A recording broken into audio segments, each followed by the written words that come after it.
Wicca Podcast. Ésotérisme, paranormal et mystère. Bonjour et bienvenue dans notre nouvelle exploration. Bonjour. Aujourd'hui, on plonge dans les sources qui entourent un ouvrage assez singulier, les rites de la Wicca, Original Witchcraft pour un sorcier ou une sorcière solitaire de Jace Blackwood. Notre but, ça va être de vraiment décortiquer cette tradition qui est pensée pour une pratique en solo, comprendre ses bases, ses rituels. Et pour ça, il n'y a pas de meilleur point de départ que la dédicace du vivre. Ah oui, cette dédicace, elle est assez unique. Elle dit tout, en fait. Tout est déjà là. Jugez par vous-même, je la lis. Je dédie ce livre à mon ami de cœur, l'arbre qui m'a donné ma baguette magique du printemps. Jusque-là, c'est très poétique. Oui, mais ça continue. Que les propriétaires des lieux ont amputé sévèrement comme des créatures malveillantes et dures, telles des orques d'une série de J.R.R. Tolkien. Voilà. On passe de l'ami de cœur aux orques du Seigneur des Anneaux. C'est plus qu'une dédicace, c'est une déclaration. C'est exactement ça. C'est une déclaration d'amour, mais aussi, comme vous le disiez, un cri de guerre. Ça pose immédiatement le cadre. Lequel, précisément ? Celui d'une écologie spirituelle profonde, d'une relation sacrée et même, on le voit, conflictuelle avec la nature. La nature est une alliée qu'il faut défendre. Une bataille entre deux mondes, j'imagine. Alors, déballons ça. Par quoi on commence ? Quelle est la vision du monde dans laquelle il faut entrer ? C'est la base de tout. Le livre pose des piliers théologiques très, très clairs. D'abord, le culte est tourné exclusivement vers deux divinités. La déesse et le dieu. C'est ça. La déesse mère, la lune, et le dieu père, le soleil. Pas de panthéon compliqué, on va à l'essentiel. Et il y a aussi un rejet assez marqué des autres dieux, si j'ai bien lu. Ah oui, l'auteur ne mâche pas ses mots. C'est le deuxième pilier. Il rejette ce qu'il appelle les dieux autoritaires, ceux qu'il associe au sacrifice sanglant. D'accord. C'est une vision très précise, donc ? Très. Mais le concept vraiment central, celui qui structure tout, c'est une vision du monde qui est radicalement dualiste. C'est-à-dire ? D'un côté, il y a ce qu'il nomme la terre sacrée. Le monde naturel ? Exactement. Le domaine de la déesse et du dieu. Pur, originel. Les plantes, les animaux, tout ça. Et de l'autre côté... Le monde artificiel. Voilà. Et ce monde artificiel est décrit avec des termes très forts. J'ai lu divinité démoniaque, c'est bien ça, hein ? C'est ça. On ne parle pas juste de la pollution ou du stress de la vie moderne. On parle d'une opposition spirituelle fondamentale. Donc, ce monde artificiel est une illusion. Une illusion. Ouais. Un monde de conflits, de guerres qui méprise et cherche à détruire le monde naturel. Et toute la démarche Wiccan proposée, ce n'est pas de changer ce monde artificiel. Mais de le quitter. Spirituellement, oui. De faire une sorte d'exil intérieur pour trouver refuge. On vit dedans physiquement, mais on choisit de ne plus y appartenir mentalement, spirituellement. C'est l'idée. En se reconnectant à la terre sacrée, on se place sous la protection des divinités et on se coupe des influences négatives. C'est une stratégie de survie spirituelle en quelque sorte. Et là, la dédicace à l'arbre mutilé prend tout son sens. Bien sûr. Ce n'est plus du vandalisme. C'est une attaque du monde artificiel, de ces orques, contre la terre sacrée. C'est un combat vécu, pas une philosophie abstraite. D'accord, c'est fascinant comme concept, mais ça reste conceptuel. Concrètement, si on se sent piégé dans ce monde artificiel, quel est le tout premier pas que propose le livre ? Le premier geste ? Alors, le premier pas, c'est un rituel d'une simplicité presque désarmante. C'est le rite d'entrée. Pas besoin de chaudron et de forêt à minuit ? Non, pas du tout. Il faut 3 bougies, quelques gâteaux et une coupe avec une boisson. C'est tout. Ok. Et on fait quoi avec ça ? On allume les 3 bougies en disant une phrase toute simple. « Déesse et Dieu, je vous allume ce feu ». C'est une invitation. Une porte d'entrée. C'est ça. Mais le cœur du rite, c'est la prière qui suit. C'est une déclaration d'intention. L'aspirant dit vouloir entrer dans la Wicca, se relier au monde naturel et apprendre une magie. Pur et dénué de mauvaises intentions, pour le bien de toute l'humanité. J'ai retenu cette phrase. C'est presque un serment d'Hippocrate pour sorcier, en fait. C'est une bonne image, oui. On s'engage à ne pas nuire. Et pour sceller tout ça, le rite se termine par un petit repas symbolique. On mange, on boit. C'est un acte de communion qui finalise l'entrée. Simple, direct et très personnel. Voilà. Et une fois cette porte franchie, on arrive à un objet iconique, la baguette. Le livre parle d'un secret de la baguette magique. Alors, C'est quoi ce secret? Alors, ce n'est pas tant le bois ou la phase de la lune. C'est bien plus profond. Le secret, c'est que la baguette n'est pas un objet inerte. Ah bon? Non, c'est une extension vivante de l'arbre dont elle vient. Le livre explique que l'arbre mère, peut sentir et transmettre de l'énergie à travers la baguette. Attendez, ça veut dire que quand on utilise la baguette, ce n'est pas juste notre propre énergie? Non, on travaille en duo avec l'arbre. C'est une collaboration. Précisément, une relation entre deux êtres vivants. C'est un partenariat. Et cette idée, elle se développe avec le concept des 4 baguettes. Les 4 baguettes, on en a plusieurs. Oui, et chacune marque une étape de l'évolution spirituelle, une saison de la vie. D'accord, comme... La première, la baguette du printemps, c'est celle de l'apprenti, de l'enfant spirituel. On apprend les bases avec elle. Ensuite vient celle de l'été. L'âge adulte. Exactement. La maîtrise, la réalisation. C'est une belle métaphore du développement personnel, en fait. Changer d'outil quand on grandit en maturité. C'est une métaphore parfaite. Le chemin continue avec la baguette de l'automne, celle de la sagesse.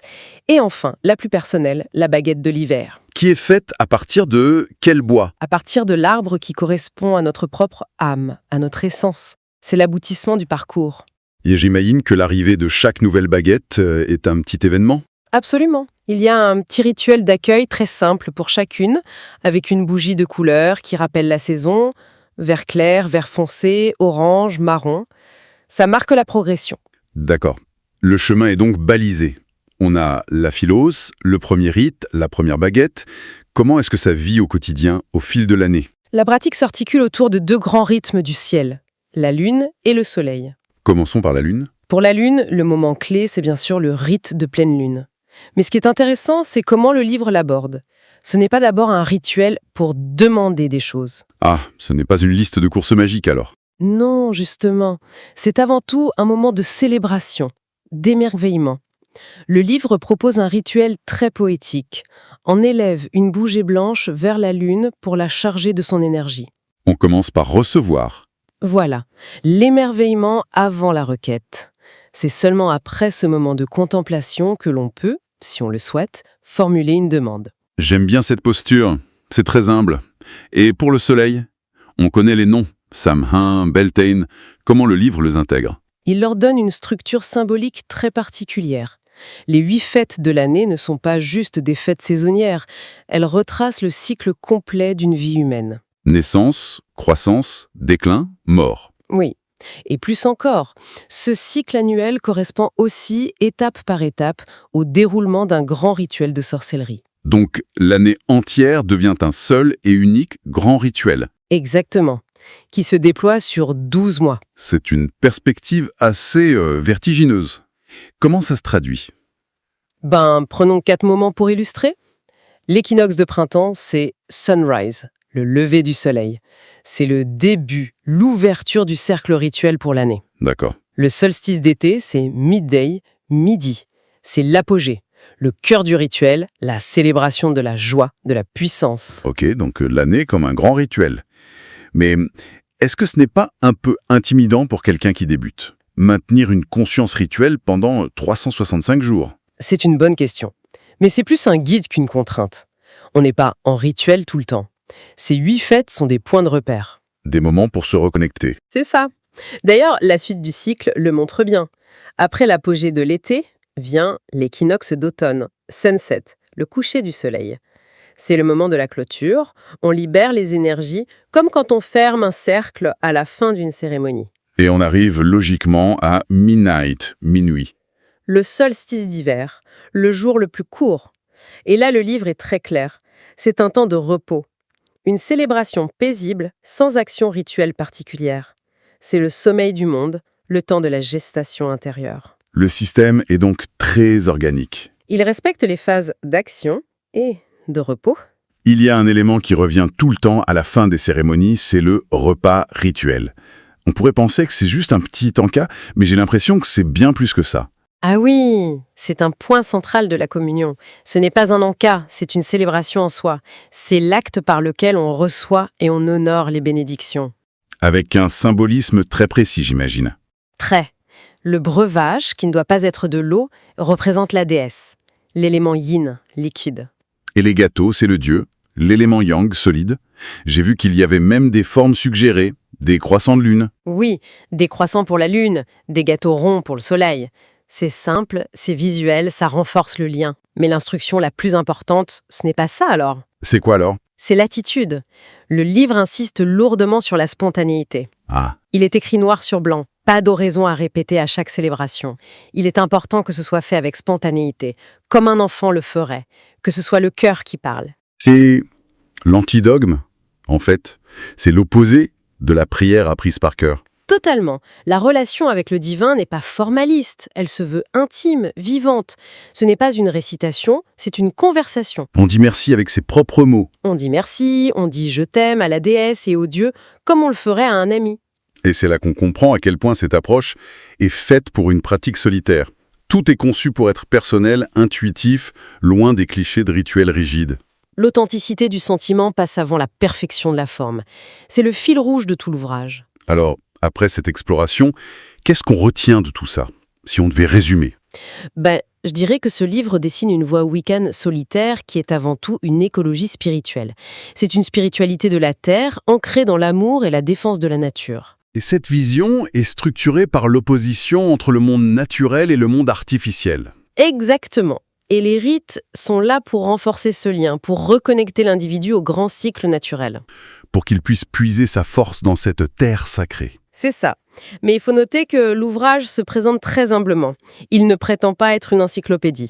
Non, c'est plus un point de départ. Voilà. C'est un livre des ombres pratique, un manuel pour commencer. L'auteur renvoie d'ailleurs à d'autres ressources pour approfondir. Il se concentre sur l'initiation et les célébrations et annonce que d'autres rites, comme le mariage ou les funérailles, seront traités ailleurs. C'est une porte d'entrée, pas le bâtiment entier. Parfaitement dit. Ce qui nous amène à une dernière pensée, une question pour prolonger un peu la réflexion. Le livre insiste beaucoup sur cette distinction entre le monde naturel sacré et le monde artificiel dégradé. Alors la question qu'on pourrait se poser, c'est, dans nos propres vies, est-ce que cette distinction nous parle? Et au-delà de toute pratique, quels pourraient être nos propres petits rites personnels pour nous reconnecter à cette terre sacrée, même et surtout quand on vit au cœur de ce monde artificiel? Ésotérisme, paranormal et mystère.